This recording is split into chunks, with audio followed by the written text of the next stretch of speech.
We are in Milano to tell an important piece of the Italian history.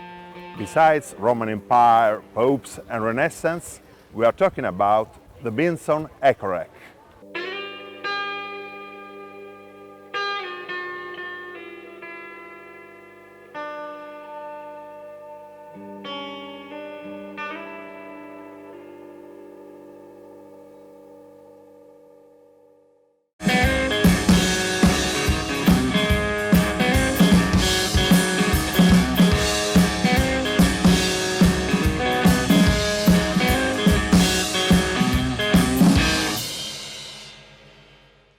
In the late 40s, a brilliant engineer and entrepreneur from Milano took over his father's company.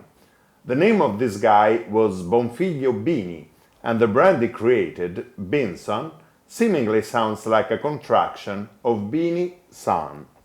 After the influence of some musicians' friends, he shifted the focus of his family's business from the production of radios and television sets to the market of music instruments. In 1953, he reached success with his company's first big seller, the guitar amplifier Benson III. Up until the late 1980s, Benson pioneered a wide range of innovative music equipment, such as guitar amplifiers, PA systems, keyboards, and even wireless microphones. But the brand remained most famous for the Ecorec delay unit, introduced as early as 1956. Very early prototypes, whose name was spelled the Italian way Ecorec without the H, even date back to 1955.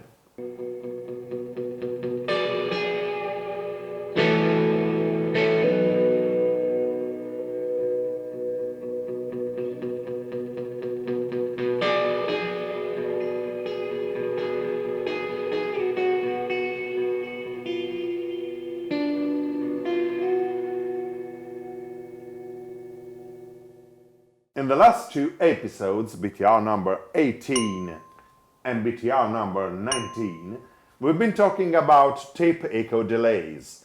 We know that a sound is recorded and cycled back through the tape to generate multiple echo repeats.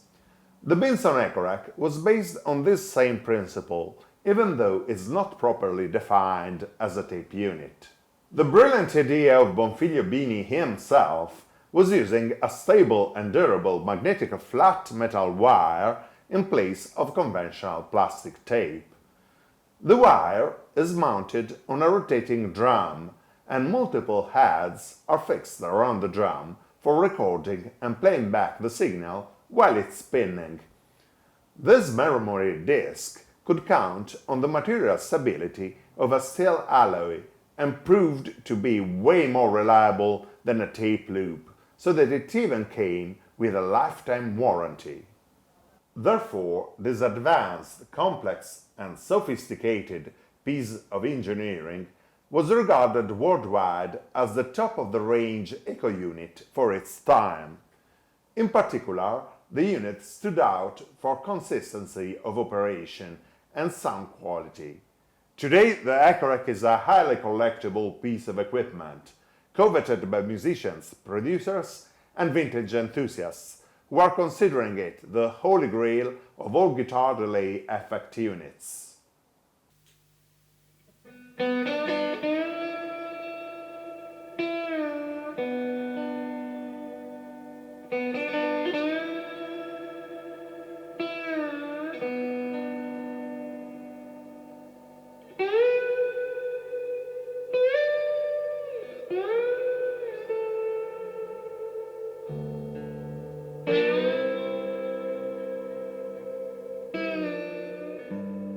The manufacturing process was aimed to uncompromised quality. Notably, Benson designed and produced in-house all the essential components, including even the metal chassis. When it was brought up that outsourcing would be more profitable and streamlined, Bini replied that only Benson could produce a Benson product. He had absolute quality control to guarantee the excellence of his brand. This outstanding quality standard didn't come for cheap. An Ecorec unit in the early 60s was even around the same price range of a Stratocaster guitar.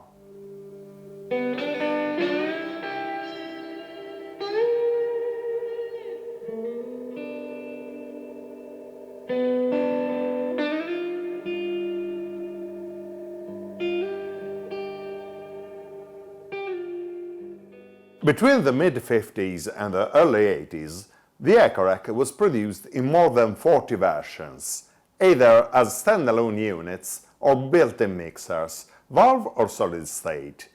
In 1960, the Ecorec Baby was introduced, a relatively compact 4 knobs version, specifically intended for guitar and organ.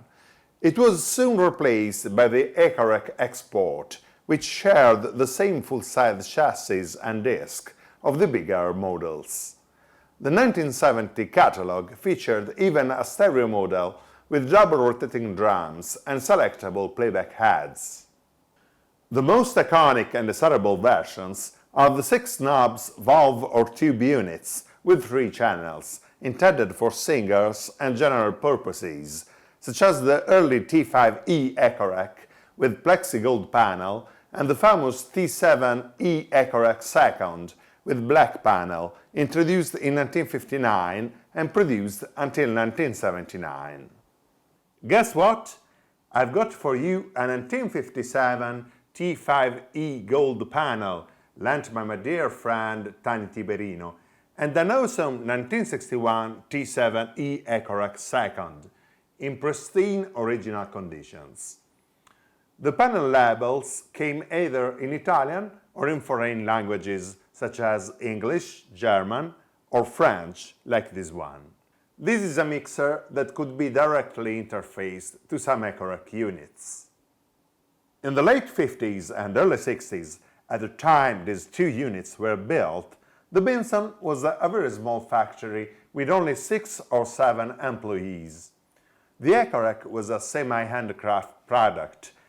Mr. Francavona was the employee assigned to assemble each and every Ecorec unit. His signature is still visible on the schematic chart attached to these old units. He worked at Benson from 1957 to 1970. He is the Taddeo Gomez of the Ecorec. We went to meet Mr. Franco Avona, who just turned 80 and is still running a boutique music tech shop in Milano. We were lucky enough to have our Ecorec T7E undergo the most ideal technical inspection and reconditioning by the same man who built and signed it about 60 years ago. È un apparecchio che è messo bene, va avanti altri 45 anni.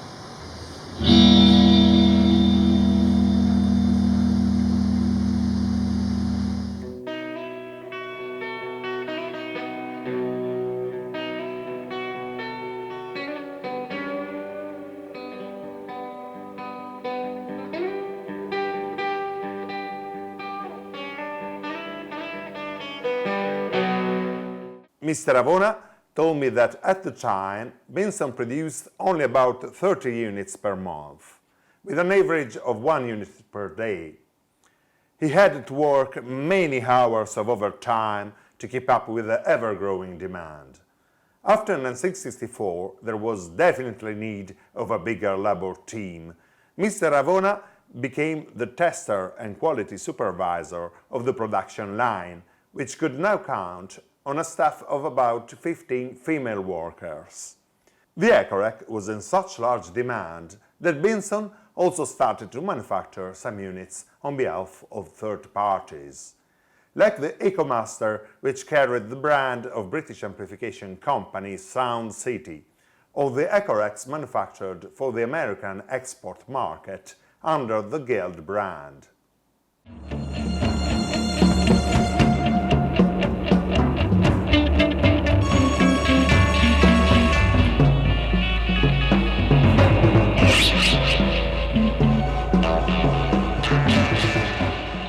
This footage shows the Pink Floyd in studio early 1967. Rick Wright has a T5E gold panel on his keyboard, while Syd Barrett plays his iconic mirrored 1962 Fender Esquire through an Ecorec Baby. I must confess that if I had to choose my all-time favorite guitar tone in the whole rock history, I'd probably choose Syd Barrett's indie album The Piper at the Gates of Dawn, and the track Interstellar Overdrive in particular. The excellence of his powerful guitar tone with an healthy dose of piercing attack is in part due to the Benson unit. In fact, another notable strength of the Ecorec is its valve preamp, adding a pleasant and natural-sounding boost action. When Barrett left the band, or the band left Barrett according to your point of view, David Gilmour continued on his track with an extensive use of the Ecorec second T7E. This picture on the back of the Alma Gamma album cover shows how central the Ecorec was in defining the sound of the band in those years. Incidentally, this picture is responsible for some mockery about my band Dirty Trainload. In fact, each time our three-piece band unloads our surprising amount of heavy gear from the van, the venue owners promptly ironize, "Who the hell are you, the Pink Floyd?" In the album Medal, dated 1971, the song One of These Days evolved around some Roger Waters experiment in the studio with his bass plugged through Gilmour's Ecorec. The second side of that album features the 23-minute-long suite Echoes, and I guess the name says it all. Both songs are also present in the film Live at Pompeii.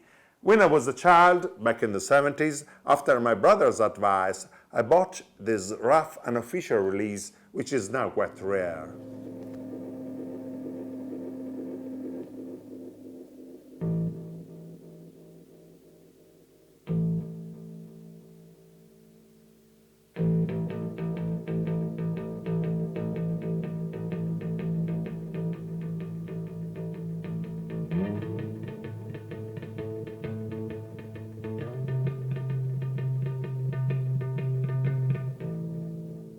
By the late 70s, Gilmour reportedly got tired of taking care of the regular maintenance that his Benson units required and switched to MXR digital delay rack mount units.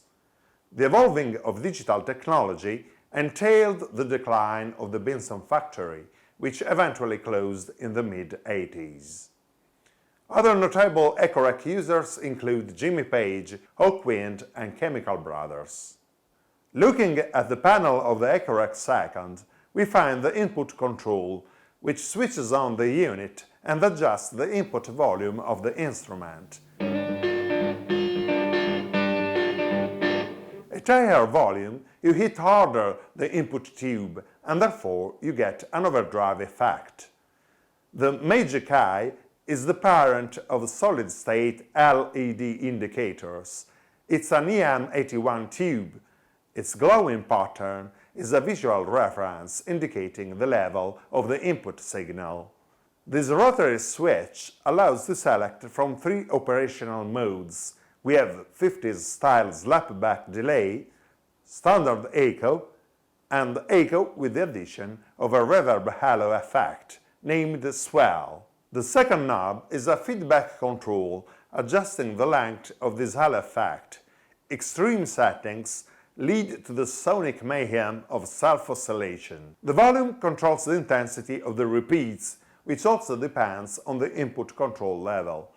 The tone knob has a subtle effect on the equalization of the delay signal, which typically gets better through the mix at brighter settings. The 12-position switch allows different combinations of the four playback heads, from single repeat to complex multi-tap effects.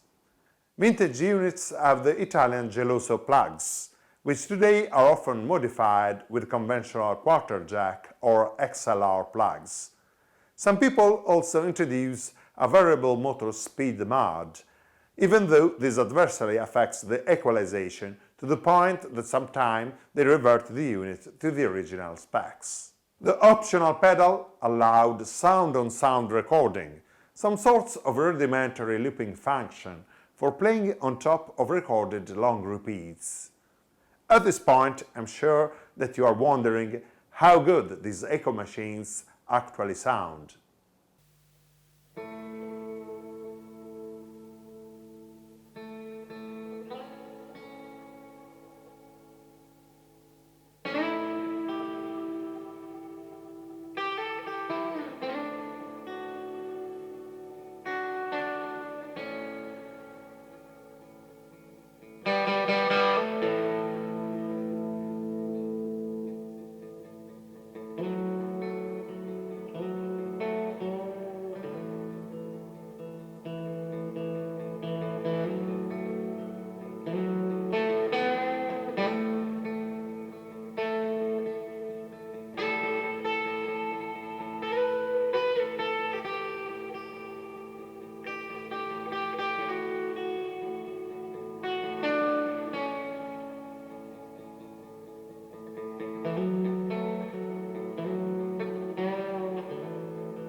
The combination of valve preamp boost, smooth repeats decay, and subtle modulation effects leads to the legend of the Echo-Rec. The sound is mesmerizing, with a deep three-dimensional perspective and a rich texture. It's no wonder that the Echo-Rec is still today one of the most coveted and imitated effects.